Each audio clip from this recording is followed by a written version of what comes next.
If you're not sure what Marvel's doing making horror specials, I'll tell you what they're doing. Winning, because this is one of the best Marvel releases to come out in the past couple of years. Hi y'all, Snarky J Cosplay here. I think we should bring some color back, right? Much better. Marvel's first Halloween special, Werewolf by Night, officially debuted today after it was teased about a couple months ago at Disney's D23 Expo. Without giving too much away, I can tell you that this is absolutely worth watching. When it was first announced, honestly, I felt skeptical. After all, a lot of Marvel's recent releases feel absolutely cursed by Disney's shiny image. So I wasn't entirely convinced that they could pull off spooky, though in all honesty, Doctor Strange and the Multiverse of Madness really rocked my socks off in that regard. This, however, is an absolute treat, no Halloween pun intended. Marvel's Werewolf by Night is a love letter to the classic horror films of old, made by Marvel for everyone to enjoy, not just comic fans or those who would know about the more obscure characters in this film. It's got really cool visuals, an absolutely fantastic score, moments of both quality dialogue and some moments of levity, and it is a breath of fresh air when compared to Marvel's usual style. So, with that being said, let's delve a little deeper into Marvel's Werewolf by Night. Directly inspired by Universal's Wolfman, Werewolf by Night made his debut in 1972, and he got a 43-issue run of his own comic. Interestingly enough, the Marvel character Moon Knight got his first appearance in Werewolf by Night number 32, and we all kind of know which one of those characters won out popularity-wise. Werewolf by Night is actually a guy by the name of Jack Russell,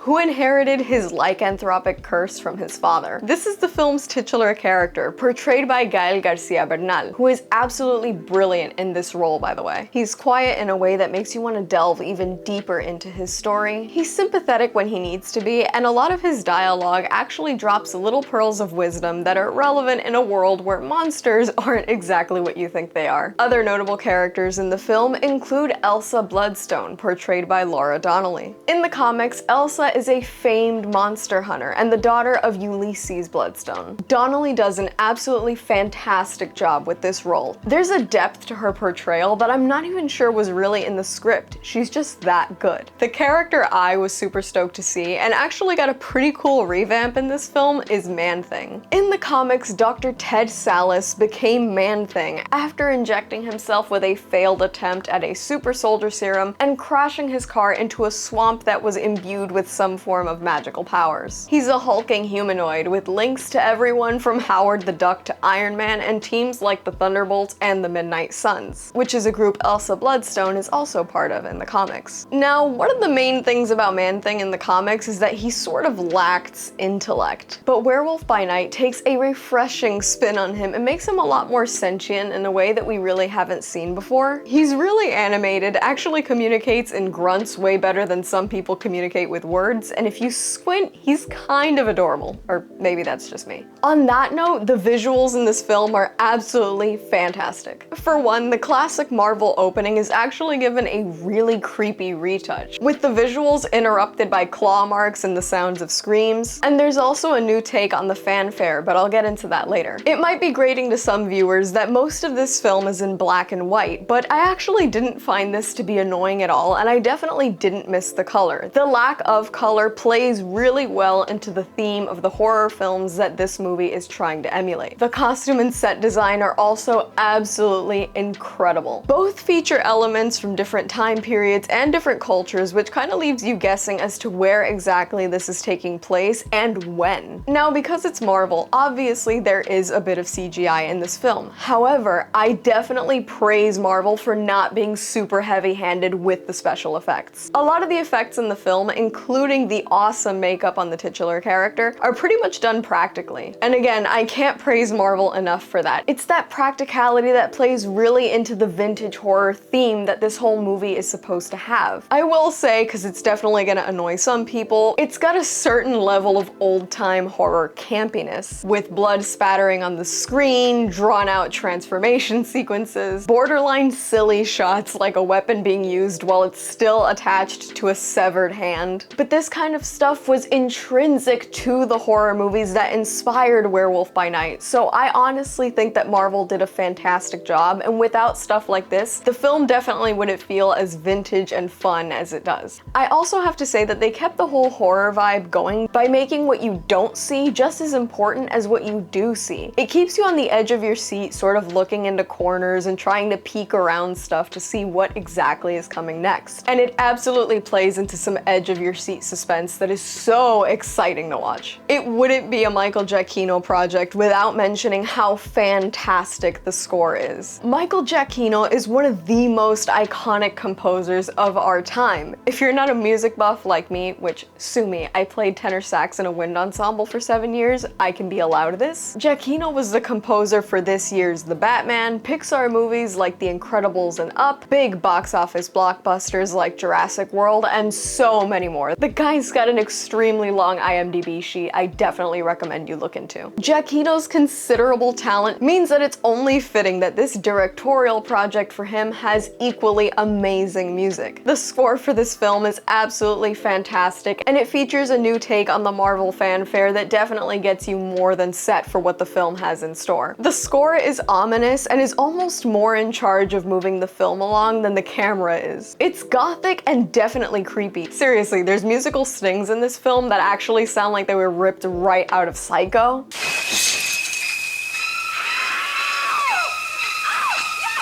And yet it doesn't feel too far off from the Marvel feeling we're really used to, so it actually all ties in beautifully. It doesn't feel out of place for a horror film, it doesn't feel out of place for a Marvel film, so it blends both absolutely seamlessly. Werewolf by Night plays out like a fun monster movie where the characters you root for will surprise you. It takes some twists and turns. Sometimes it's a nail-biter that's got you on the edge of your seat, and sometimes you're just left in awe watching chaos unfold before you. It's got way more gore than I anticipated from anything with a Marvel stamp on it, and honestly, as a resident creep, super into it. I can honestly say this film is a fresh take on some very familiar and sometimes overdone horror themes. This is an overall super satisfying watch, and with a runtime of just under an hour, this film gets moving and just doesn't stop. Once again, I rate this one a solid 9 out of 10. I personally was hooked from the very beginning, and I can really say that I'm so